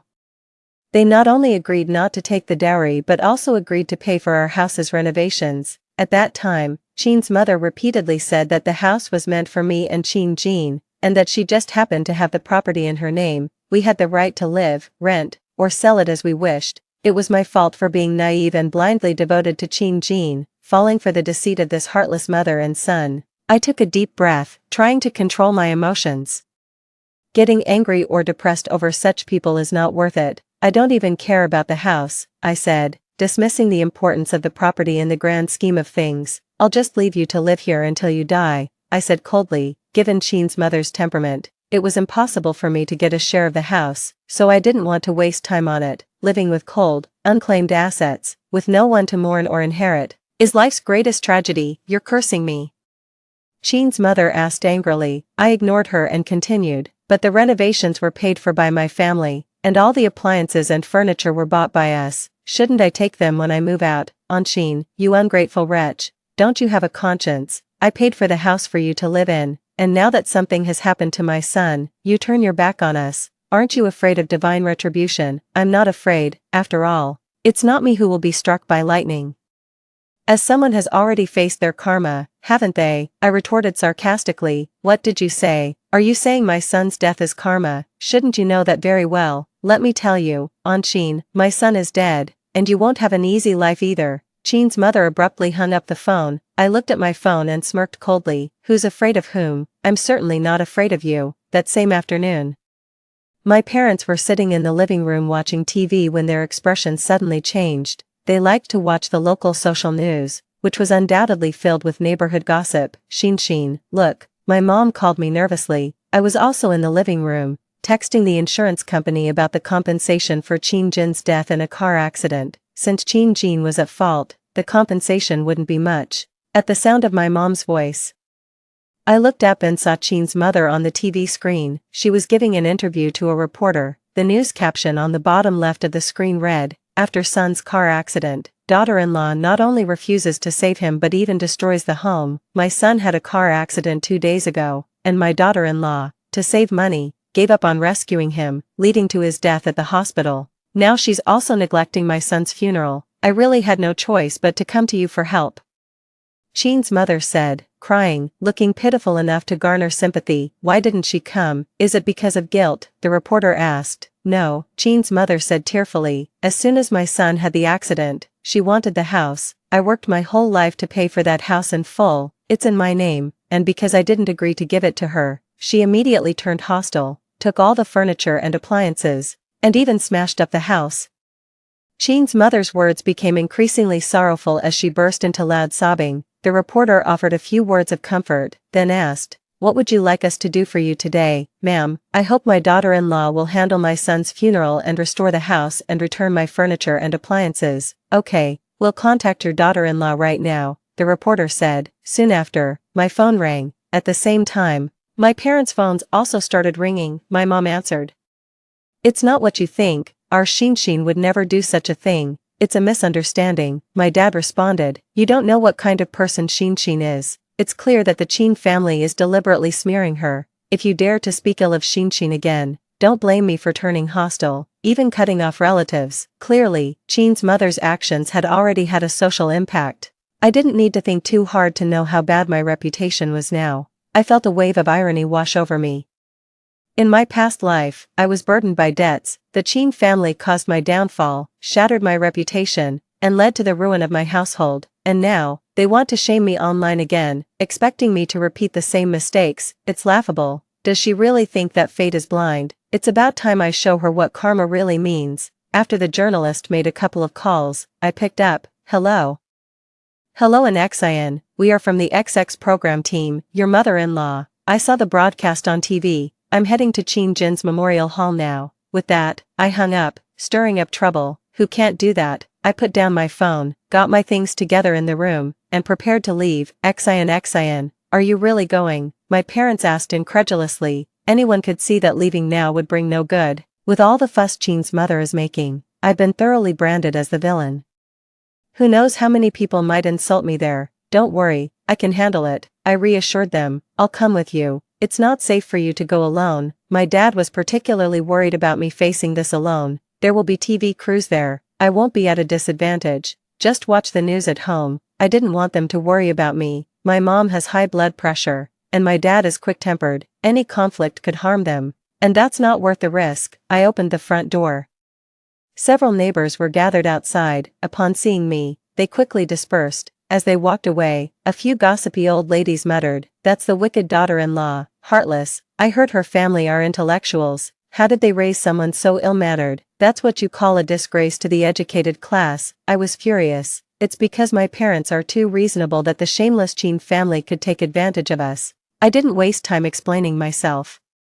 As the truth would soon come out, I hailed a taxi and arrived at my destination. The memorial hall was crowded, probably because the presence of TV crews had been announced. There were many onlookers aside from family and friends. As soon as I entered, the hall erupted. "An Xin, you actually dared to come. Have you no shame? If it weren't for you, Qin Jin wouldn't have died. If Qin Jin's mom hadn't reached out through the TV, would you have been heartless enough not to see him off?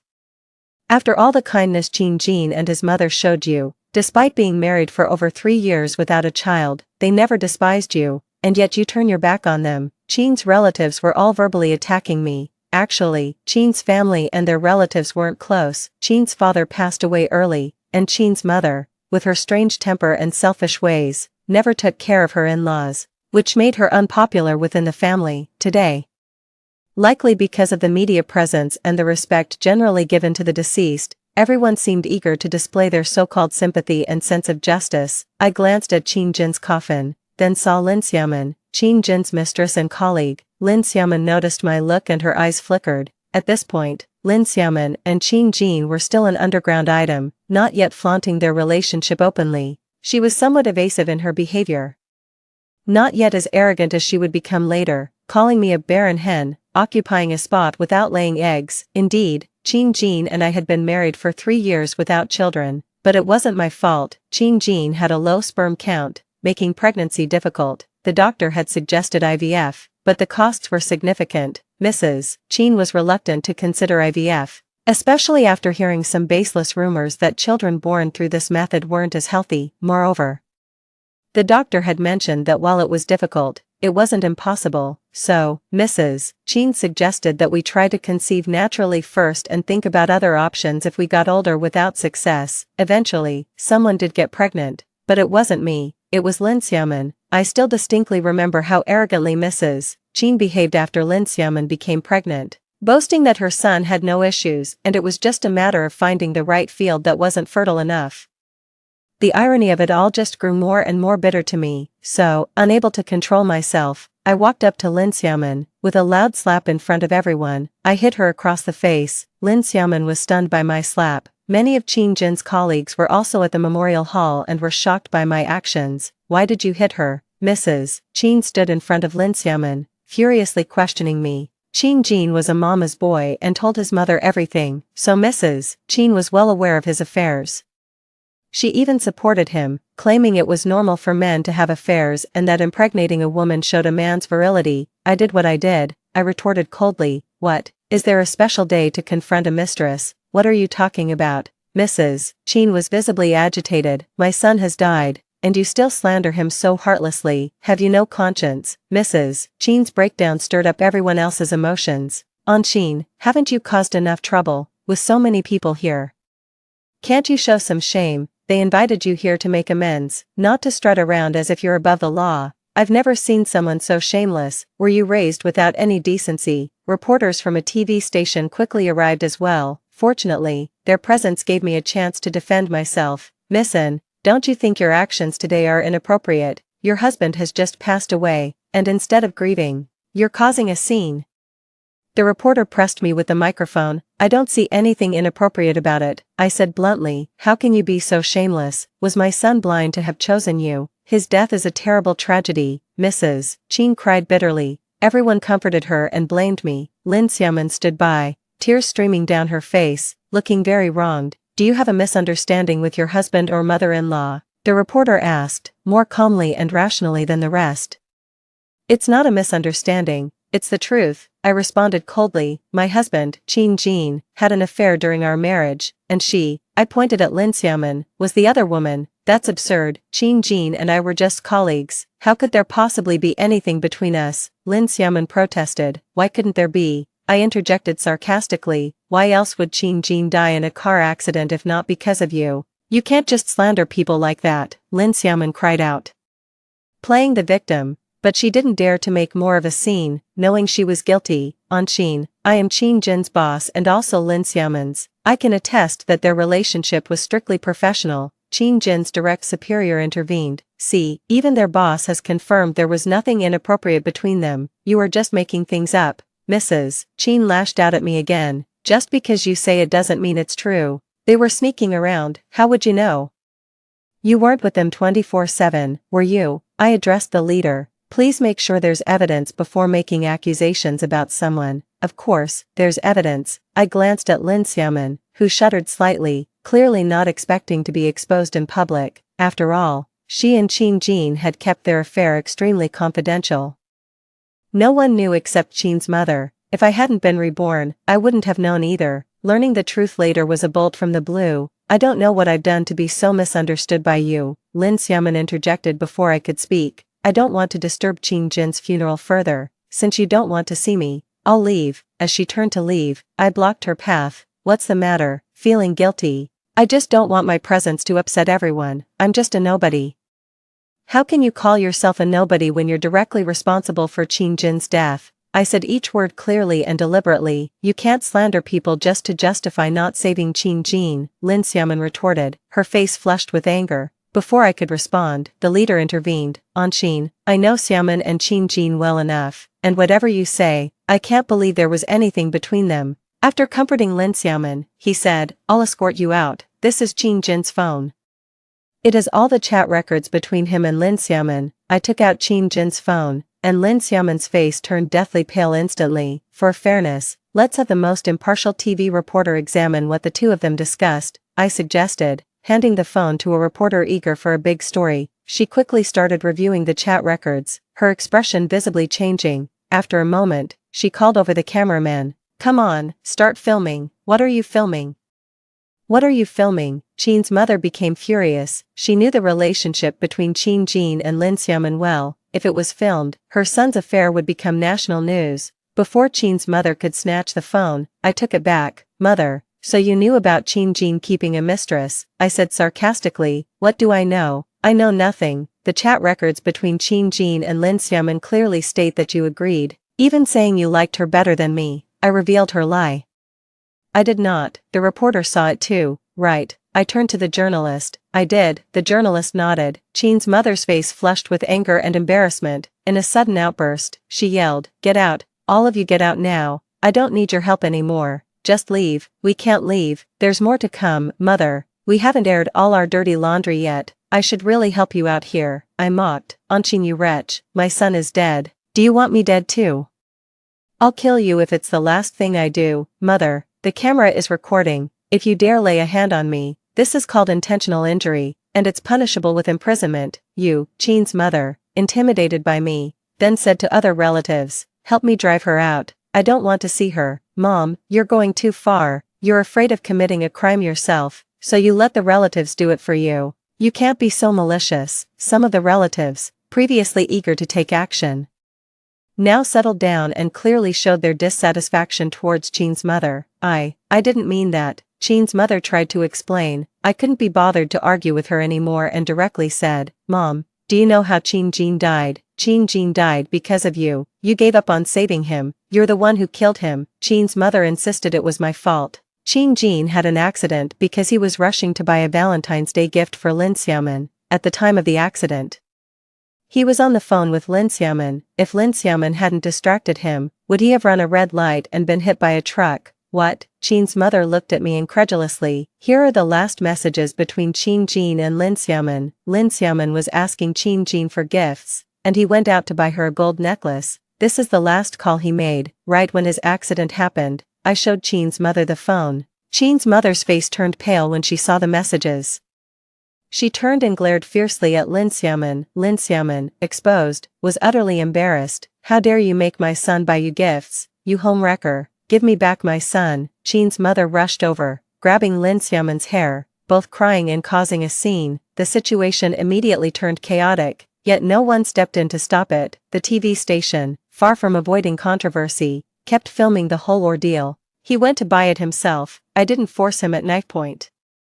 He said he loved me and insisted on giving me a gift. What could I do? Lin Xiaomin, overwhelmed, blurted out in desperation. She directly admitted to being the other woman. Seeing this, Lin Xiaomin's boss turned green next to her, publicly humiliated. Of course, the most agitated was Qin's mother. How could you say such a thing? My son is dead, and you speak so coldly. Am I to blame for your son's death? If anyone, blame on Qin for not saving him.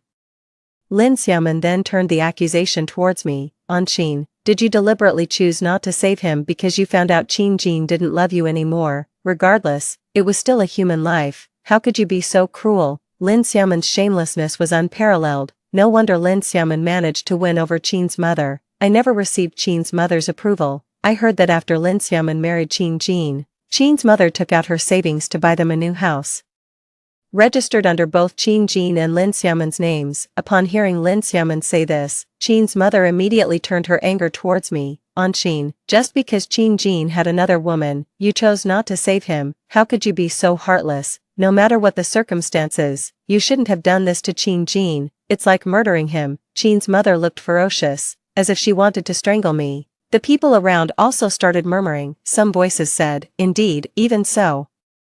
One shouldn't just not save a person. Saving a life is more meritorious than creating a seven-tiered pagoda. It's too heartless. Others commented, isn't it ironic? The husband has an accident while buying gifts for his mistress, and yet they expect his wife to rescue and help him. Talk about moral blackmail. Those advocating for saving were mostly older generations. Those against it were younger people. I calmly said to Qin's mother, Mom, as I said before, the person who chose not to save Qin Jin was you. It wasn't me, she said. How could I possibly? Qin's mother lamented. Qin Jin is my only son. The doctors said that the rescue might cost hundreds of thousands, and even if he survived, he might end up in a vegetative state. You said right then that you had no money. I interrupted her. If you don't have any money, how could I? How could you have no money? You've been married to Qin Jin for 3 years. Don't you have any savings? Even if you don't, couldn't you borrow some? Qin's mother said shamelessly. Throughout these 3 years of marriage, if Qin Jin had given me even a penny, I wouldn't be without savings, I said loudly. And over these years, Qin Jin's money either went to you or was spent on Lin Xiaomin. What right do you have to say that I could borrow money? If you have money, why didn't you use it to save Qin Jin? You're talking nonsense. You're just spouting rubbish, Qin's mother retorted, her face flushing red with anger. I have evidence, I said with a cold smile. Reincarnated in this life, I made sure I was prepared. I calmly pulled out a document bag I was holding, and took out the bank statements inside. These are Qin Jin's bank transactions for the past 3 years. Qin Jin's monthly salary is nearly 20,000 yuan, and the first thing he does after getting paid is to send 60% of it to his mother, which means he sends her 12,000 yuan every month. The remaining 40% is mostly spent on Lin Xiaomin, about 5,000 yuan, and 3,000 yuan might partially subsidize our household expenses, but on average it doesn't exceed 1,000 yuan. The other 2,000 yuan he spends on himself, since he always says that maintaining a good image is very important. Given he works at a big company, Qin's mother looked at the long list of bank transactions and was unable to refute. It was all true and beyond dispute. As for me, my salary isn't high, just 5,000 yuan a month, but I spend all of it on our little household. Here are my personal accounts I keep every month. I even hesitate to buy myself clothes that cost more than 500 yuan, whereas Qin Jin spends more than that on a single candlelit dinner with Lin Xiaomin.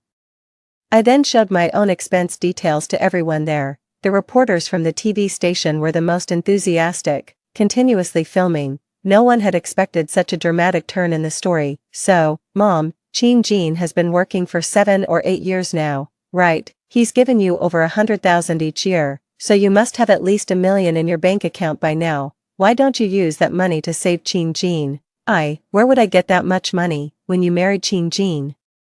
Didn't I buy the house in full? Jean's mother started to make excuses again. But we've been married for 3 years now, I countered. The house was bought when we got married, and in these 3 years, you must have saved tens of thousands. When we bought the house, I borrowed money from relatives. Shouldn't I pay them back? Jean's mother kept arguing. Is that so? I sneered. Today all the relatives are here. I just want to ask, who lent money to my mother-in-law to buy the house? All the relatives looked at each other. No one spoke. Jean's mother became anxious. She probably never dreamt that someone she so thoroughly dominated could one day make her so embarrassed. Yes, I do have some savings, Jean's mother finally admitted, but she stubbornly denied everything else she had said. But I never said I wouldn't give money for Jin's rescue. Jean is my only son. How could I possibly not pay to save him? And Xian, why would you wrong me like this? I knew you were shameless, I sneered. That's why I went to the hospital and copied the video of you speaking to the doctor that day. Mrs. Jean's face changed drastically. I didn't give her a chance to back out, and immediately played the video on my phone. Mrs. Jean's shrill voice came from the phone. What? It's going to cost hundreds of thousands to attempt a rescue, and even then, there's no guarantee he'll be saved, and there's a high chance he'll end up in a vegetative state. You should consider it. I can't advise you. I can only tell you the worst-case scenario, the doctor said helplessly. I have no money anyway. Mrs. Jean took over. I don't work, and with a pension of just 1 or 2,000 a month, what money could I possibly have? Aunt Jean, you are his wife. You decide. The video caused an uproar. God, her own son is dying and all she cares about is her money. The thing is, she already has the money her son earned, right? She just wants to push all the burdens onto her daughter-in-law. She's really calculated it well. If her son doesn't make it, the money borrowed will be on the daughter-in-law, who will also be left with all the debt. She wants all the benefits for herself. She totally deserves whatever comes her way. How can such a person have the audacity to expose her daughter-in-law on TV? Has she no shame? Mrs. Jean was ridiculed to the extreme by those around her. Her face turned red and then pale. And for a long time, she couldn't utter a single word. Seeing her like this, I really felt great. But it wasn't enough. The suffering I endured in my previous life was far from over. I continued calmly. Mother-in-law came to the TV station today to accuse me of taking things from the house and even smashing the decorations. I want to clarify here. The reason I did this, I must admit, is because I felt aggrieved. Why should Jean have the freedom to have an affair? Why does my mother-in-law support him? Now that Jean is dead, I can't confront him, and I don't want to argue with my mother-in-law. So I just wanted to take back my own things and be done with this family. The own things I'm talking about are all the home appliances that were gifts from my parents at the time of our marriage, and the renovations were also paid for by my parents. But the house is in my mother-in-law's name. I have no share in it, so I could only move my belongings out. I might add, my mother-in-law claimed that because she paid for the house in full, I didn't ask for any dowry when I married Jean. Most of you here can probably testify. My mother-in-law used to boast everywhere that her son was successful, that getting a wife cost him nothing, and that the bride's family even gave a lot in return. A relative immediately chimed in. I can testify to that. She used to brag about how her son was competent, how he got a wife without spending money, and how the other side gave so much in return. She even mocked my son for spending a fortune on his marriage. Because of this, I almost had a conflict with my son, but now, thankfully, I wasn't swayed by her. And thankfully, I cared that my daughter-in-law had not had an easy upbringing. I gave the full dowry that was due. Otherwise, this retribution might have fallen on me too. She deserves the divine punishment of losing her son. Mrs. Jean became furious at the relative's words. What are you saying? What nonsense are you spouting? As she moved to strike the relative's husband pushed her away forcefully, with considerable strength. Mrs. Jean staggered back several steps. The relative's husband threatened coldly. Touch her again, and I'll kill you. You, Mrs. Jean was frightened. I'm telling you, your son's death is on you. Not just your son, but your husband too was doomed by you. People like you. Even in death, no one would mourn you. The relative's husband said fiercely, you, Mrs. Jean was livid, her breakdown complete. With a heart-wrenching cry, she began to wail, you all bully me, a lone old woman, you will not die a good death. She cursed as she cried, she was behaving like a shrew.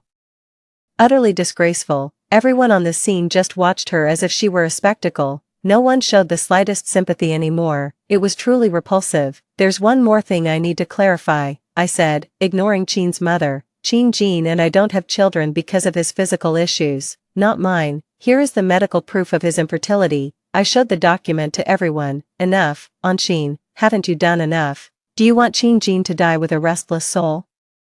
Jean's mother screamed at me hysterically. Exactly, what right does he have to die peacefully? I was planning on